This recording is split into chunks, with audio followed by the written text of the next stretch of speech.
con el tema de escatología y lo estamos planteando de una forma diferente porque lo estamos haciendo desde el punto de vista dispensacional.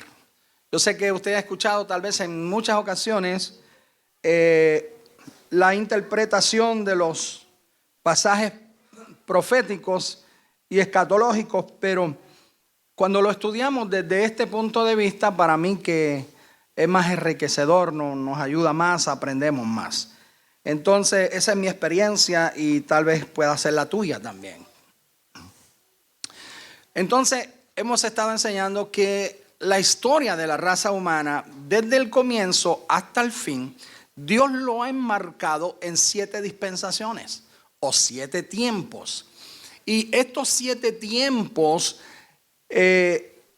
son tiempos que los vemos a través de la historia y a través de las Sagradas Escrituras. O sea que podemos corroborar la veracidad de todos estos acontecimientos, no tan solamente con el texto sagrado, sino también con la historia. Entonces, estuvimos hablando de la dispensación de la inocencia, de la conciencia, del gobierno humano, y ahí concluimos. El pueblo de Israel, ya ustedes saben que nace en la tierra de Egipto. Estuvo 430 años en la tierra de Egipto. Y cuando analizamos la razón del por qué, a pesar de que fueron esclavizados por esos 400 años, estaba yo compartiéndolo a ustedes mi análisis de que Dios los llevó hasta allí. Ya Dios se lo dijo, mira, los he traído hasta aquí para preservarle la vida. No tan solamente de la hambruna que hubo de aquellos 7 años, sino también que les dijo a ustedes que en las ciudades de Canaán donde ellos vivían, hubiera sido bien difícil la formación de un nuevo grupo o una nueva nación, porque aquella gente era muy bárbaras y hubiesen posiblemente tratado de exterminar al niño antes de nacer. Entonces Dios lo lleva a Egipto, a la nación más poderosa del mundo contemporáneo, y desde allí Dios le da cobertura, le da protección y allí se multiplica el pueblo de Dios. De tal manera entonces que cuando Moisés tiene su ministerio, saca al pueblo de Israel de Egipto, no tenemos una cifra exacta de cuántos judíos salen del cautiverio. Unos definen que había 1.500.000 personas. Otros dicen que había 2.5 millones. Y hay algunos que hasta especulan que había 3 millones de judíos saliendo del cautiverio. Pero no tiene relevancia alguna. El hecho es que Dios los saca con mano fuerte, brazo extendido. En ese cautiverio de Egipto termina la 4ª dispensación de gobierno humano. Cuando Dios está junto a ellos en el desierto, protegiéndole, cuidándole, los saca del cautiverio, comienza entonces en el desierto un nuevo trato de Dios para este pueblo. Recuerden que Israel tiene una importancia relevante en la historia bíblica, porque Israel es el pueblo que Dios escoge para cumplir los propósitos de Dios. Primero Dios le dice a Eva, de tu vientre, del vientre de una mujer va a nacer el Mesías. Pero luego le dice a Abraham, este Mesías que va a nacer va a salir de tus hombros, va a ser de una nación que voy a sacar de ti. Entonces ya como que la mirada de dónde iba a nacer el Mesías está puesta sobre este pueblo que Dios escoge, separa, y como le mencioné anoche, el plan y propósito de Dios no era solamente parir al mundo el Mesías a través de este pueblo, sino que sería un pueblo santo para Dios. Y sería un pueblo que daría a conocer a Dios a las naciones idólatras que les rodeaban. Una de las cosas, hermanos, que es triste y lamentable, es que ellos no cumplieron el propósito de Dios. No hicieron lo que era su función de dar a conocer a Dios al mundo, porque lo que vemos en la Biblia es que el pueblo de Israel unas veces está bien y otras veces entonces debe de crear una influencia en las naciones vecinas, se contaminaba con las naciones vecinas. Entonces, esta quinta dispensación comienza entonces desde el Sinaí. Cuando Dios le da la ley a Moisés, le da las leyes, por primera vez en la historia de la raza humana, el pueblo tenía algo escrito.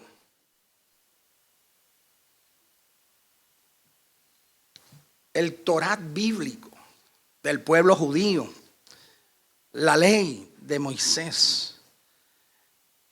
Y esta dispensación de la ley comenzó con Moisés, con la salida del pueblo de Israel de Egipto, y es la dispensación que termina en la cruz del Calvario, con la muerte de nuestro Señor Jesucristo. Entonces, vamos a dar un recorrido histórico por esta dispensación que es una de las dispensaciones, o la más larga de ella, para que nos ubiquemos dentro de ese contexto histórico bíblico. Ahí está el pueblo. Llegan a la tierra de Canaán. Lo primero que surge es que Dios establece su gobierno, porque siempre Dios ha querido establecer su gobierno para su pueblo. Nuestras leyes, los decretos nuestros, nuestra constitución viene del cielo. Para que una nación exista necesita tres cosas. Primero, gente. Segundo, tierra. Y tercero, constitución. Dios le da al pueblo de Israel de camino su constitución, sus leyes, la ley de los 10 mandamientos y casi 700 leyes morales, espirituales, para que ellos pudiesen dirigir su vida y la vida de todo el pueblo. Lo único que faltaba ahora era la tierra. Y Dios le da la tierra, ellos conquistan la tierra y una vez ellos están establecidos en la tierra de Canaán, entonces se establece formalmente como una nación. Hay gente, hay constitución y hay tierra. Ahí están ubicados como una nación. Ahora, lo que prosigue es el gobierno de Dios a través de los jueces. Y todos hemos visto el libro de los jueces. Allí hay 15 jueces que fueron hombres a quienes Dios dirigió y mujeres para enseñar al pueblo, guiar al pueblo, orientar al pueblo, declararle la verdad al pueblo.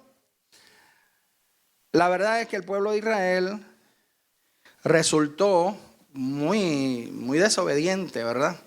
Cuando había jueces, cuando todo estaba bien, ellos estaban bien, pero luego se desviaban. Dios volvía a traerle un juez, los liberaba de los pueblos cananeos, luego volvían de nuevo, en fin. Ahora, después de estos 15 jueces, siendo el último Samuel, hay un cambio dentro de la historia de esta nación que pariría al mundo a Cristo. Es que el pueblo le exige al profeta que le ponga rey. Quieren ser como las demás naciones. Y este es el problema. Nuestro Dios es el que tiene siempre el control de nuestra vida. Él es el Señor de nuestras vidas. Él quiere gobernar todo. Quiere gobernar tu vida, quiere gobernar tu familia, quiere gobernar tu hogar, quiere gobernar tu finanza. Él quiere ser el Señor de tu vida. Pero el pueblo no quiso. Y ya ustedes saben la historia. Entonces, también les dije anoche que la Biblia también habla de 3 pueblos que marcan la historia de la raza humana. El primer pueblo, los judíos. Segundo pueblo, los gentiles. Y tercer pueblo, la iglesia. Tenga eso en la mente. Porque la escatología precisamente lo que quiere enseñarte a ti, cuál va a ser el fin de el pueblo judío, el pueblo gentil y la iglesia. ¿Cuál será el fin de estos 3 pueblos?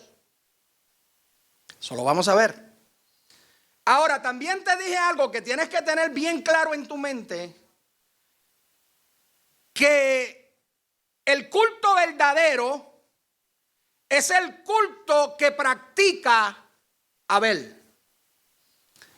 Pero el surgir de un culto incorrecto, falso, es el culto que define Caín. Estamos, ¿verdad?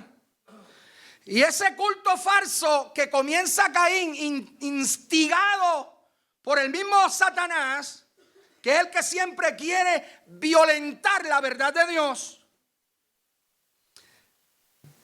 toma fuerza en la Torre de Babel. Entonces ahora tenemos 3 pueblos, un culto correcto y un culto falso. Pues mira, la escatología también te enseña cuál será el final de los que practican el culto correcto y cuál será el final de los que practican el culto incorrecto. Dentro de lo que es el culto correcto, entiéndase que esto es lo que adoran a Dios en espíritu y verdad en el momento. Los que en el Antiguo Testamento guardaron la ley de Dios y se guardaron para Dios. La forma en que Dios trató al pueblo judío y aquellos que se unían a través de la circuncisión al pueblo judío, totalmente diferente a cómo hoy Dios trata tanto con los judíos como los gentiles para traerlos a la iglesia. Entonces vamos a ver el fin escatológicamente de ese culto falso. O sea, entienda entonces usted que Dios está en control. Dios está en control y dará el justo juicio a las naciones de la tierra. Y a los que han practicado un culto falso que luego toma el nombre del culto babilónico, es el culto que Dios va a aplastar en el capítulo 17 y 18 de Apocalipsis. Entonces piden rey. Dios quiere ser su rey. El gobierno de Dios está establecido en su pueblo, la teocracia de Dios. Pero ellos piden rey como los demás, entonces hay un cambio total. Se convierte entonces en un gobierno, me fue la palabra, teocrático,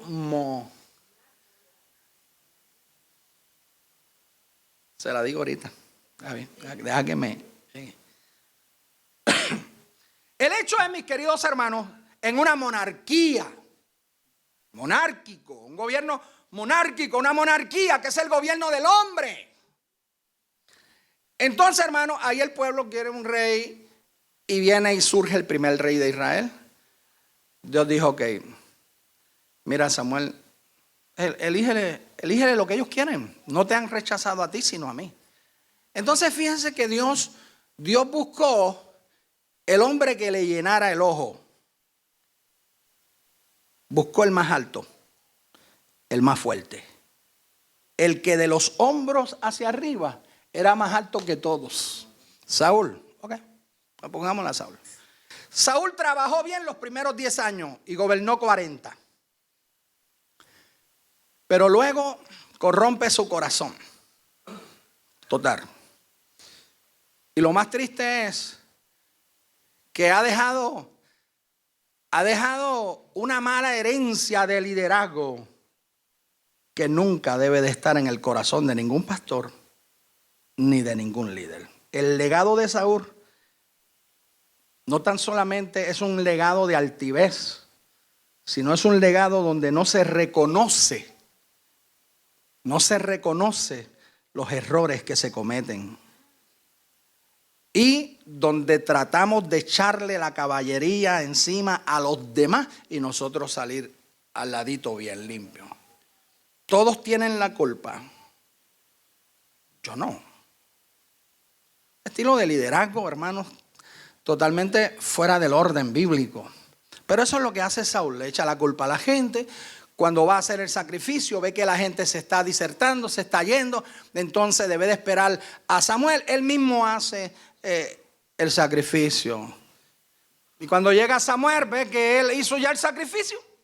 Tú no llegaste, pues yo lo hice. No te tocaba a ti.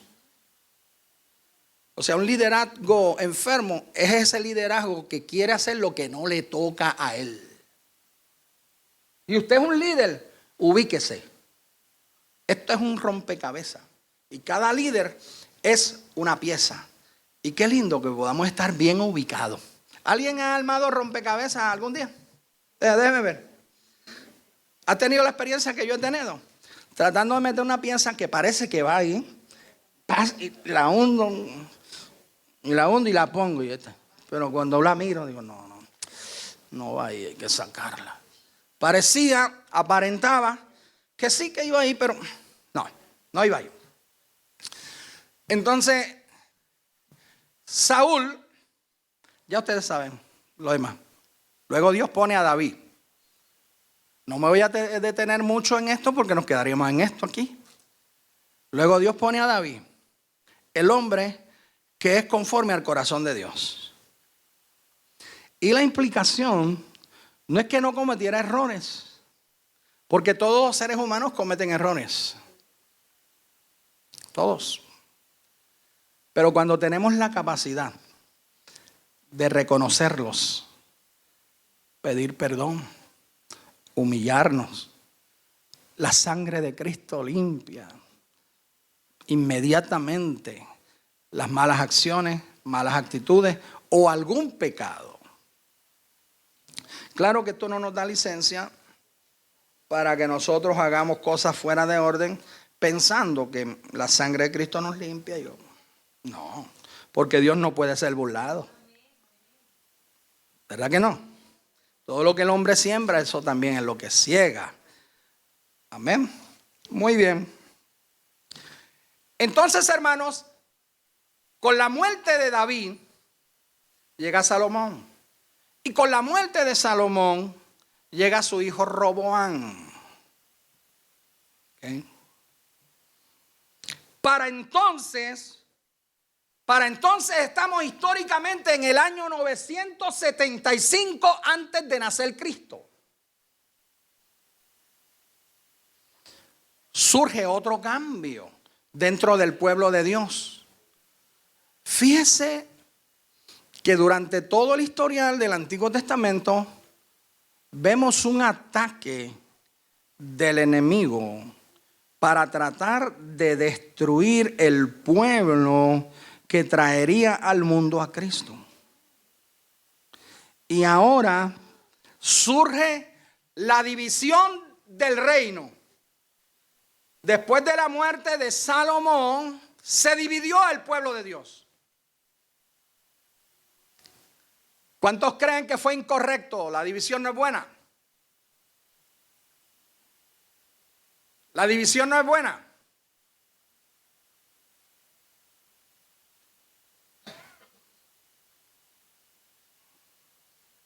El pueblo debió de haber permanecido junto, unido. El pueblo de Israel, las 12 tribus completas. Pero lamentablemente se dividió el reino. Cuando Roboam, hijo de Salomón, comienza a reinar, va y busca el consejo de los ancianos del pueblo. Y los ancianos le dicen, mira, tu papá está trabajó muy fuerte. Tú tienes que aliviarle la carga al pueblo. Trabaja con el pueblo, brega con el pueblo, ama al pueblo, busca al pueblo, ayuda al pueblo. Ok. Y luego se va donde los muchachos de su edad, los jóvenes. ¿Cómo debo de gobernar? ¿Qué debo de hacer? Y los muchachos jóvenes le dicen, mano dura, mano dura. Porque si tú no pones mano dura con esta gente, luego ellos van a querer gobernarte a ti. Auméntale las cargas que tienen. Auméntale el trabajo, auméntale los impuestos. Queridos hermanos, cuando tenemos de esto una aplicación cotidiana de nuestra vida, como familia, como hogar, como iglesia, las cosas siempre de la mejor forma, buscando que todo lo que hagamos no satisfaga nuestro ego, sino bendiga a aquella gente para quienes trabajamos.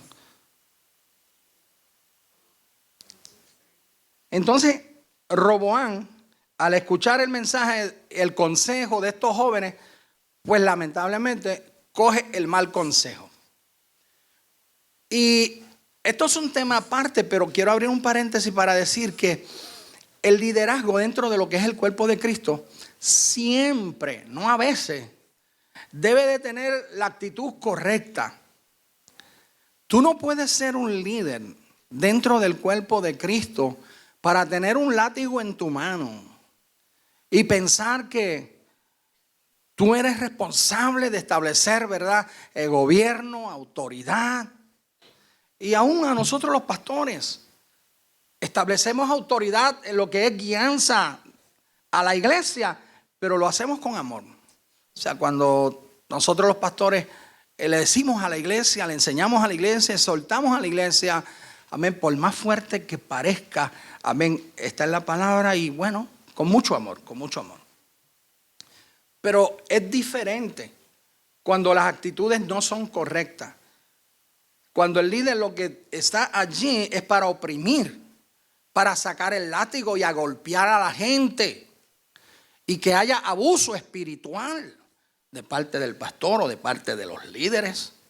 Mira, todos los que ejercemos liderazgo, desde el pastor hasta los servidores, a todos los que de alguna forma hacemos algo dentro del reino de Dios, hagámoslo con amor. Nunca hagan las cosas para tratar de satisfacerte a ti mismo ni tu ego. Haz siempre las cosas para la gloria de Dios y para bendición de la iglesia, que es el cuerpo de Cristo. Bueno, esto le costó la división del reino. Había entonces un muchacho por allí que había tenido problemas con Salomón. Jeroboam tuvo problemas con él, era un príncipe de Israel. Tuvo problemas con Salomón y Salomón le iba a cortar la cabeza. Amenazó con matarlo y él huyó. Se fue a Egipto, se ocultó por allá. Pero cuando él se entera que Salomón muere, regresa a su casa. Y cuando viene regresando, le sale al encuentro el profeta de Dios Abdías y le dice, dame tu túnica, y la rompe en 12 pedazos. Y de esos 12 pedazos pone sobre su hombro 10. Y le dice, así dice Dios. Yo pongo 10 tribus de Israel bajo tu autoridad. ¿Qué sabía él?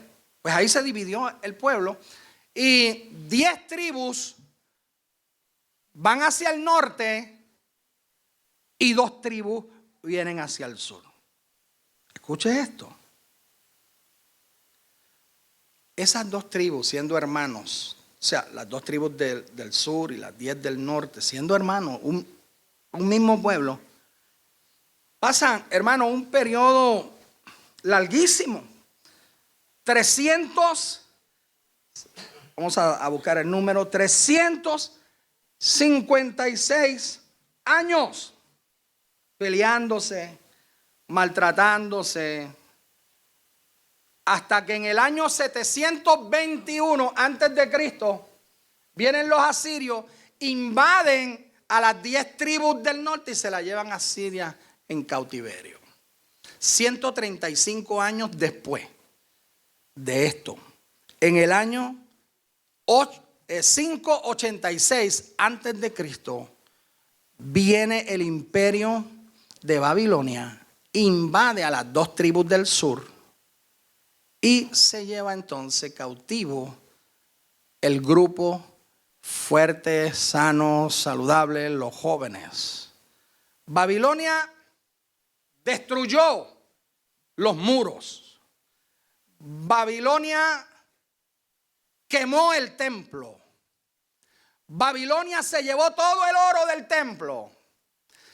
Todos los utensilios de oro que estaban en el templo se los llevó a Babilonia. Y Dios se lo había profetizado a través de Isaías, Jeremías, Ezequiel. Dios le había hablado a ellos. Entonces,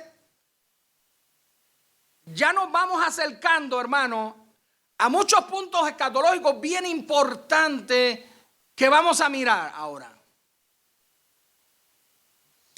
Cuando el pueblo de Israel, las 2 tribus del sur, cuya capital era Jerusalén, y las 10 tribus del norte, cuya capital era Samaria.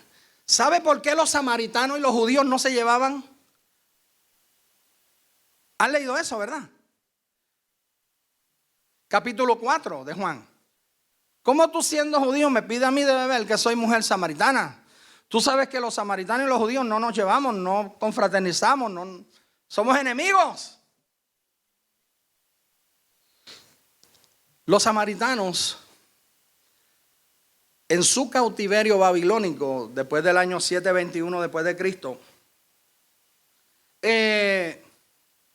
lo que hicieron, hermanos, fue unirse a las naciones que los llevaron esclavos. Entonces hicieron un grupo mixto.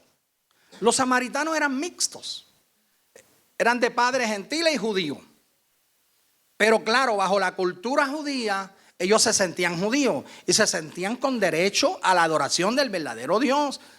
Pero los judíos de las tribus del sur, de Judá, no querían saber nada de ellos. Ustedes se mezclaron. Nosotros estamos en lo que es puro aún. Y comenzaron a odiarse entre ellos. Segundo, el grupo que fue llevado a Siria, al norte, está bajo una cobertura de naciones como Asiria que fueron crueles. Dentro de este periodo de historia, no hubo una nación más cruel. Entre el año 600 y año 721 que los asirios. Los asirios eran perversos. Mataban a las mujeres, mataban a los niños, se llevaban todo. Y la capital era Nínive.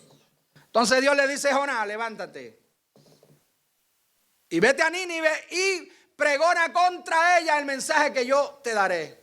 Y Jonás le dice que se lo lleve el diablo a todos.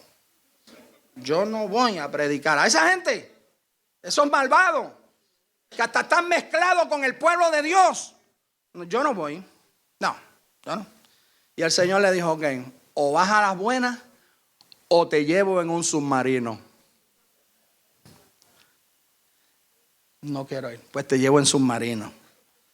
¿Verdad? Y lo llevó allá en el submarino, en la ballena o en el gran pez, lo que fuese.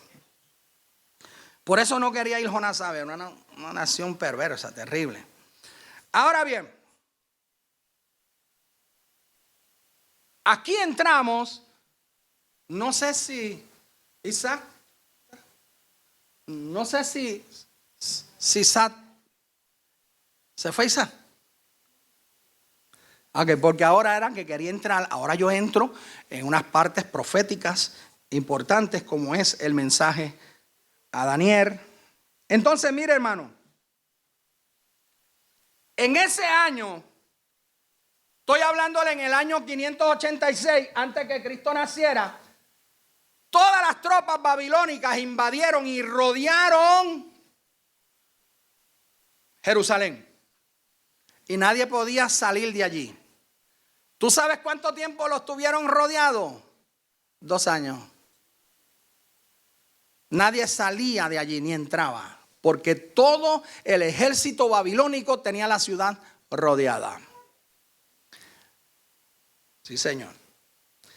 Entonces, hermanos, después de 2 años ahí de hambre, los soldados dijeron: aquí nosotros nos vamos a fugar a la escondida. Y dice la Biblia que abrieron una abertura en la muralla. Rompieron la muralla,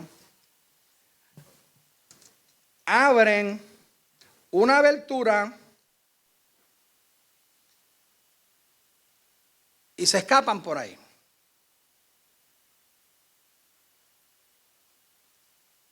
Los soldados escaparon por la muralla.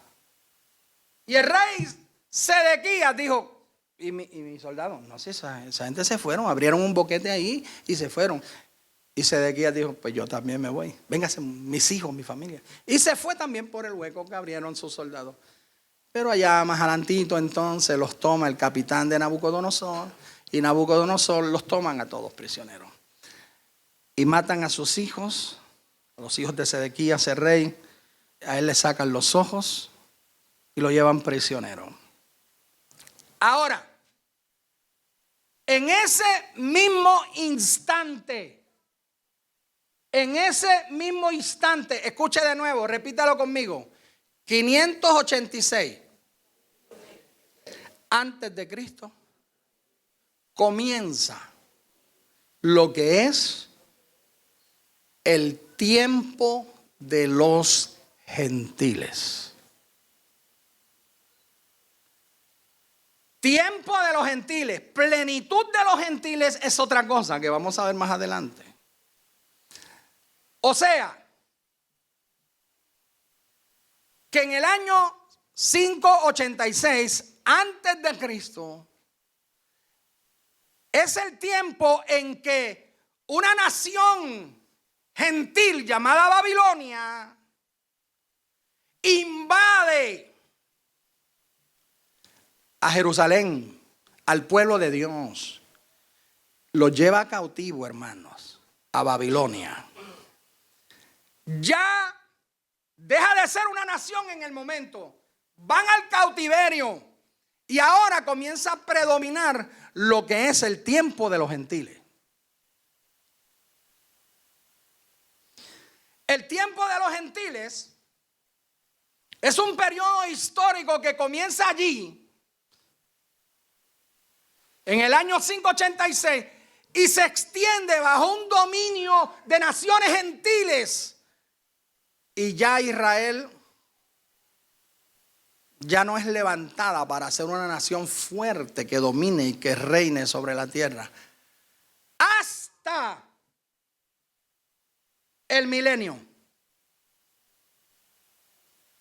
El tiempo de los gentiles proféticamente cubre desde la invasión de Nabucodonosor a el pueblo de Israel hasta que se establezca el milenio. Y el milenio se establecerá con la venida de nuestro Señor Jesucristo como Rey de Reyes y Señor de Señores.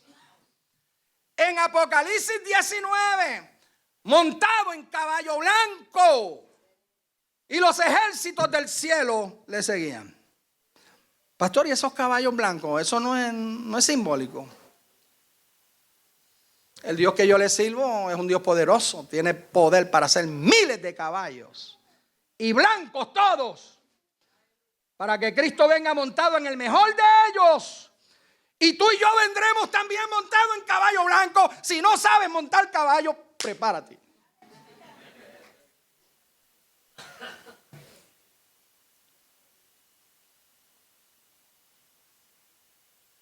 Pastor, yo nunca he montado a caballo, le tengo hasta miedo. No te preocupes, vas a estar en un cuerpo glorificado cuando eso surja. Pastor, ¿y si es simbólico? El caballo blanco de Apocalipsis puede también simbolizar reino, autoridad, santidad y poder. Cristo viniendo a reinar a la tierra con poder, con autoridad. No para que lo crucifiquen de nuevo, no señores, sino para reinar con mano fuerte. Pero eso es el milenio, eso tenemos que verlo más adelante. ¿Ok? Muy bien. Pero sí, no puede usted pasar por alto el hecho de que la plenitud de los gentiles comienza en ese tiempo con Babilonia, llevando cautivo al pueblo judío por 70 años a Babilonia. Tengo muchos detalles, pero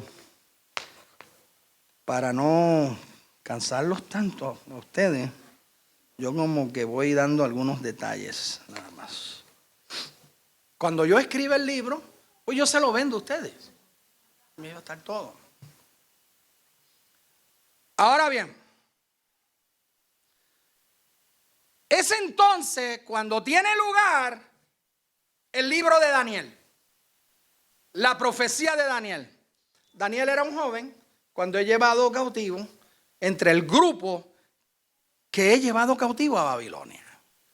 Nabucodonosor entonces toma entre esos jóvenes los príncipes, jóvenes que no tuvieran tacha alguna, los más inteligentes, los más sabios. Ustedes me van a coger esos jóvenes y los van a indoctrinar, le van a enseñar la cultura, la historia, le van a enseñar la religión nuestra. Ustedes van a tomar la vida de estos jóvenes y ustedes los van a entrenar por un tiempo. Y después de ese tiempo ustedes los van a traer para yo ver cómo están.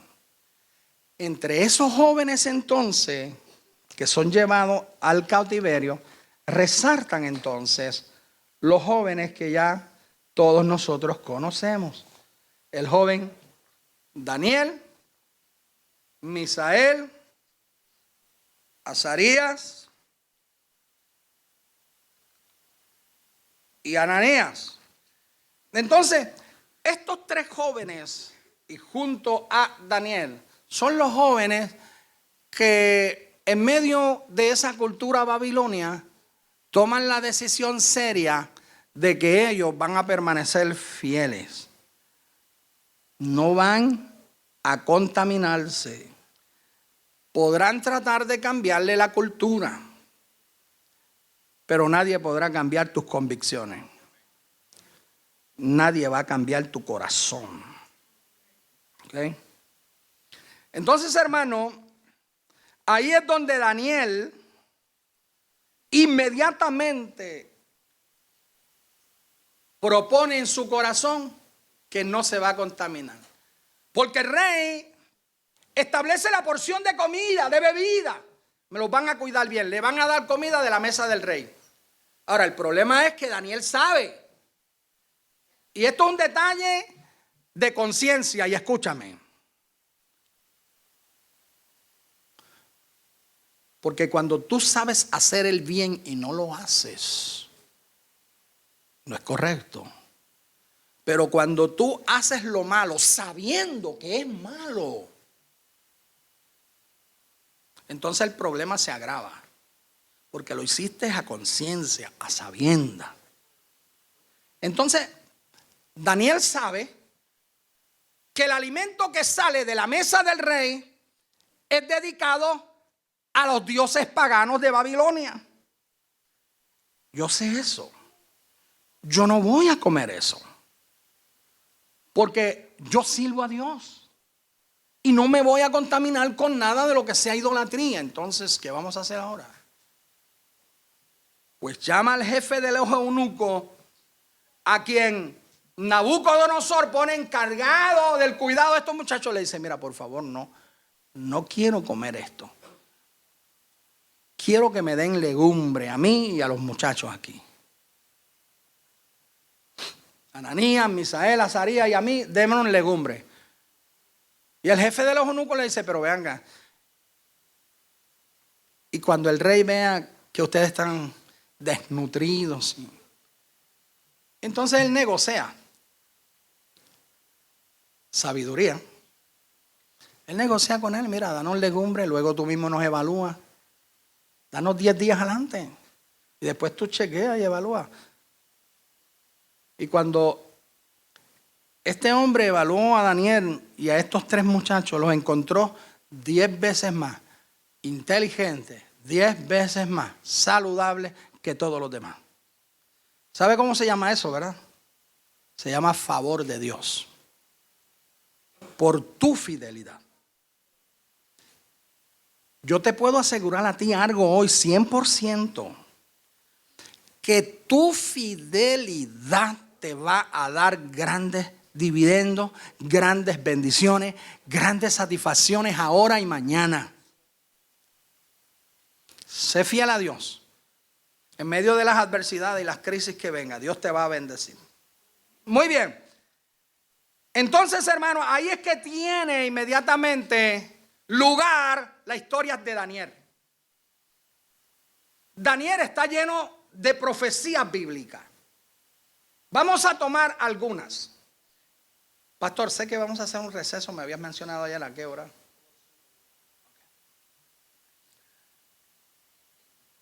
Daniel entonces, estando allí, es nombrado como uno de los grandes sabios de Babilonia. Está ahí entre la gente más sabia. Es entonces cuando en el capítulo 2 de Daniel, Nabucodonosor tiene este sueño.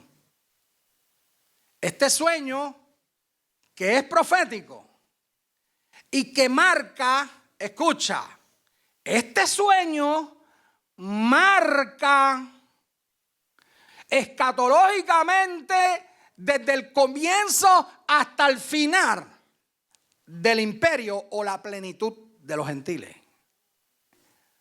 Es decir, que Dios le muestra al mismo Nabucodonosor qué va a pasar con los gobiernos gentiles desde sus comienzos hasta el final. Claro que también en el capítulo 9, Daniel tiene otra revelación donde entonces es Dios que le dice lo que va a surgir, no con las naciones gentiles, sino con el pueblo judío, con el pueblo de Dios.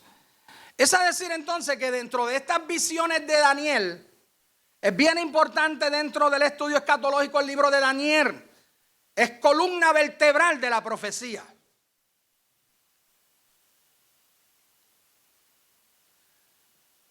Ese primer sueño que tiene Nabucodonosor del capítulo 2, lo vamos entonces a comenzar a mirar.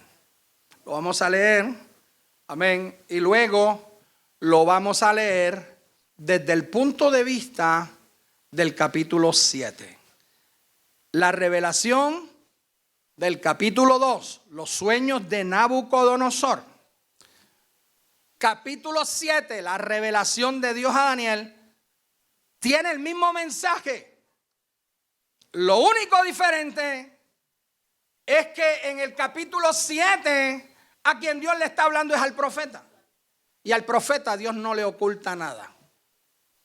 Al profeta le muestra la verdadera cara de las naciones que viven sin Dios, que son como bestias rapaces, listas para hacer daño, para matar y devorar.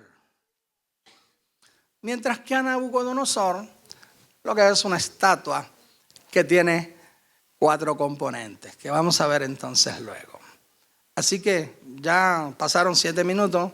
El pastor, para el receso que él quiere hacer, o sigo a lo que él llega. Bueno, sigo acá, cuando él llegue. Muy bien, pues mire, yo no voy a entrar ahora porque no me va a dar tiempo, pero un detallito por si alguno está tomando nota. Cuando Daniel y sus amigos llegan a Babilonia, a Daniel le cambiaron el nombre. Daniel quiere decir Dios es mi juez.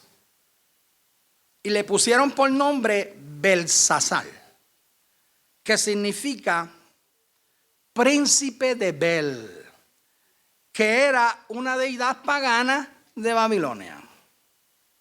¿Te das cuenta? Como hay operaciones satánicas, yo las veo. Cuando estudio la Biblia veo cómo el enemigo trata de cambiar todo, cambiar el panorama de las verdades. Ananías significa amado del Señor. Así que si está buscando nombre para su hijo y su nieto, mire qué bonito. Ananías, amado del Señor. Pues a Ananías le pusieron Sadrach, ese es feo, iluminado por el dios Sol, que era otra deidad de los babilónicos. A Misael, que quiere decir quién es como Dios. A ese le pusieron por nombre Mesac, que quiere decir quién es como Venus. Increíble, hermano, increíble lo que es la cultura fuera de Dios. Y a Azarías le ponen Abednego, que significa un siervo de Nego. Y Nego era otro dios falso de Babilonia. Continuamos ya.